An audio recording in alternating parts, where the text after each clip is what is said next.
Okay, hi all. Today we're still on the topic of show, not tell. Okay, and how to write a good piece of writing. Okay, so let's recap on what we know so far and on how to write good writing. Okay, we know that for a good writing, for a good composition, we need to keep our introduction short. This is because we want to have enough energy for the main focus of the story, because that's what the reader wants to read. Okay, so for our short introduction, we still can have dialogue or sound or action. Okay, for the main focus, this is where we want to stretch the action. All right, and we want to have a lot of details and descriptive words here in the main focus. All right, and for the main focus, we also want sensory words and phrases, because we want to bring our readers through what the character is feeling, what the character is sensing, and so on. um, in lesson one, on either lesson one or lesson two of show not tell, we actually learned that if we want to create dramatic effects or we want to create suspense, we actually use short sentences. Okay, so keep that in mind when you're writing. If you want to have suspense in your story, then have short sentences. Okay. Now, so how do we stretch our action? How do we stretch a main focus of the story? We need to have actions where people are actually doing things. Okay, there's a lot of sort of bringing the readers through whatever the character is doing. Okay, we provide relevant descriptions and details. Okay, we leave it up to the reader to decide. Like uh, for example, rather than saying that Ben is a clever boy. Okay, because that's telling Ben is a clever boy, you can say details like um, Ben has constantly emerged as the top student, top student in class or in school. When you say something like that, then the reader already formed the perception in the mind that, oh, then Ben must be a really clever pupil. Okay, rather than actually just say Ben is a clever pupil. Okay, so let the reader judge through the details that you're providing. Okay, so we also use dialogue, okay, to actually stretch our action, and we write we bring the readers through the inner thoughts and emotion of the character, because we want to make the characters come alive. Okay, I have here an example that I'm going to lead you through. So this is an example of a task that's given in composition writing. Okay, you were on your way to meet your friend for lunch. A man bumped into you and walked off hurriedly. Suspicious, you checked your pocket and found your wallet missing. Write a story of at least 150 words based on the situation given above. Include the following information: what you did, what the other people did, what happened in the end. Okay, this is I think pretty much standard form of a task assigned during a task for writing. Okay, so you have to answer. Actually, you have to include, because it says include the following information. You have to mention what you did, what the other people did, and what happened in the end. It's very important to address these 3 points. Okay, so therefore, as mentioned earlier, your introduction has to be kept short, because basically they I mean over here it does not include what's in the introduction. Now, for the case of writing where you are given a situation like this, normally I would say most of the time the introduction is given here. Okay, but of course you will rephrase it in your own words and add a little bit more detail. Okay, so I have here a skeleton of what so-called what my writing would be like. You see, before we start writing, we normally have the plot in our mind. Okay, so some of us would write it down on a piece of paper, some of us just have it in our brains. Okay, we brainstorm for ideas. Okay, so this is so-called a skeleton, the basic form of ideas, where brainstorm for ideas for your writing piece. Okay, so introduction. Okay, I have it here as walking to the food court for lunch. A pickpocket took my wallet, because I want to keep my introduction short. But of course, when I write it, I will put in slightly a little bit more details. Okay, not as skimpy as this. The body of my writing, the main focus. I gave chase. He ran into a food court. I can run fast as I was a runner for my school. I tried pulling his shirt the first time but failed. I tried harder the second time round and managed to pull him down. I sat on his back. I asked someone to call the police. Okay, if you recall, I did tell you, I think I did mention in the previous lessons that when we want to make our writing more interesting, okay, when the character is getting into a situation, we before we get the situation to get safe, we actually have an attempt first. The first attempt would be a failed attempt, and then the second attempt is where the situation gets safe. Okay, this is part of stretching the action and also making our story more exciting. So the first time normally fail, the first attempt failed. The second attempt will be the one that you save the situation.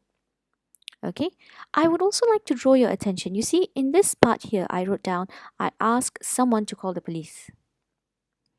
But you notice now for the ending, all right, I didn't say straight away that the police came. Because if you recall, when we want to shift from the main focus to the ending, there must be a so-called a nice falling action. Okay, you cannot. I mean, it's unrealistic if you say you ask someone to call the police, and the next line is the police came. You know, you know how the police doesn't. I mean, the police wouldn't get there. They're not magicians, right? They don't magic themselves there. Okay, so therefore, it takes time for them to come. So provide sort of like a buffer. Okay, so this part someone to call, and then after that over here you still write a little bit more before the police come. So like over here I mentioned I took my wallet back and the pickpocket pleaded for me to let him go. Then finally the police came. A policeman took down my statement. Okay, now to make my story a little more exciting, okay, as mentioned earlier, to make my story more exciting, I want to have actions where people are actually doing things. I want to have inner thoughts and emotions of the characters. Okay? So, and at the same time, I also want to have sensory words and phrases because I want to make my character come alive. So, after you have done so called your plot, you have an idea of what how it's going to be, then what you can do is actually to put in something like this over here where you can include your sensory words. Okay, so once you have this like uh, sensory words here, readers would have a better idea of what your character is going through at that point of time. Okay, so some of the sensory words I've included. Okay, see, sense of sight. There's a crowded food court. Hearing someone asking for the police to be called. Touch wet sticky shirt, possibly from perspiration. Okay, and then the smell of food because it's in a food court. The salty metallic tang of blood, and the emotion I put down as feeling determined. Okay, so once you have this, you have a very clear idea of how your story is going to flow. Okay, now I'm going to provide you with an example of a writing, but not a complete writing. It's just based on the stretching of the main action. Okay, that is the body of the story. So this is still based on this question, but just the main focus where we're stretching the action. Okay, so let's read it together. The pickpocket dashed into the food court, trying his best to lose me in the crowd. My determination to catch him overcame my hunger as I was totally oblivious to the smell of roast beef permeating the air. All I knew was I needed to get my wallet back. I was getting closer to the pickpocket. My training as a cross country runner had come in useful. He was now only an arm's length away. I quickly made a grab for his shirt. However, I was only grasping at thin air. I took a deep breath and put all my energy to my legs. That gave me the last burst of speed to close the distance between the pickpocket and me. Stretching my right hand out fully, I grabbed his shirt, wet and sticky with perspiration, and pulled him down to the floor with me. Oof! Both of us came crashing down to the floor. The pickpocket fell down flat on his face. While he was scrambling to push himself up, I seized the opportunity and sat on him, using my body weight to pin him to the floor. With the help of some passers-by, we pulled his hands to the small of his back and held him in that position. Call the police, I heard someone say. I tasted the salty, metallic tang of blood. The stinging pain on my lips probably meant that I had bitten my lips during the fall. Okay, so this whole writing is just based on the main focus of the story, and as you can see here, it's actually quite action packed. Okay, I mean, for a writing that's at least 150 words, this is actually action packed, because the writer uses words like dashed, not just run but dash, because he's running really fast and so on. Okay, and this was the first attempt at saving the situation, but it failed. And then the second attempt at saving the situation, which finally worked. Okay, so as you can see, the writer here has actually stretched the main focus, right? Stretched the action quite well.